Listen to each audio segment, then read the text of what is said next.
আসসালামু আলাইকুম। আমার নাম মোহাম্মদ মোমাসসিরুল ইসলাম রাবিত এবং আমার সাথে আছে মোসাব্বিরুল ইসলাম রনক। আজকের প্রথম প্রশ্ন সেটা হচ্ছে রসুল সাল্লাল্লাহু আলাইহি সাল্লাম তিনি কি গায়েব জানতেন?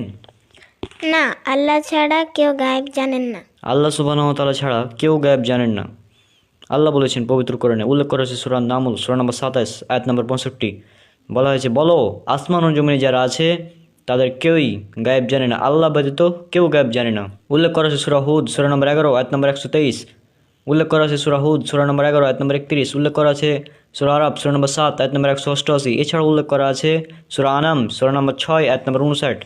এছাড়াও বলা হয়েছে সূরা আনাম সূরা নম্বর 6 আয়াত নম্বর 50। সেখানে বলা হয়েছে মুহাম্মদ সাল্লাল্লাহু আলাইহি সাল্লাম তিনি বলছেন, আমি গায়েব জানি না। 2 নম্বর প্রশ্ন সেটা হচ্ছে মানব জাতির মধ্যে সর্বপ্রথম কখন শিরক সংগঠিত হয়? নূহ আলাইহিস সালামের সময়। এরপর 3 নম্বর প্রশ্ন সেটা হচ্ছে রিয়া কাকে বলে? মানুষ দেখবে এবং প্রশংসা করবে, এই উদ্দেশ্যেই ইবাদত করাকে রিয়া বলে।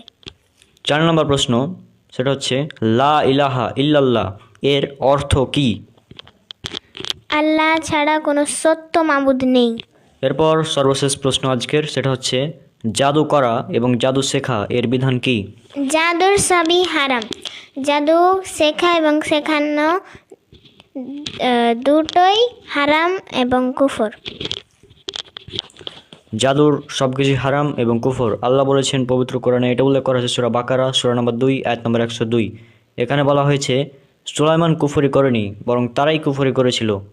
তারা শয়তানদের কাছ থেকে জাদু শিখতো এবং জাদু শেখাতো। সুতরাং এই আয়াত থেকে বুঝা যায় জাদু করা হচ্ছে কুফরি।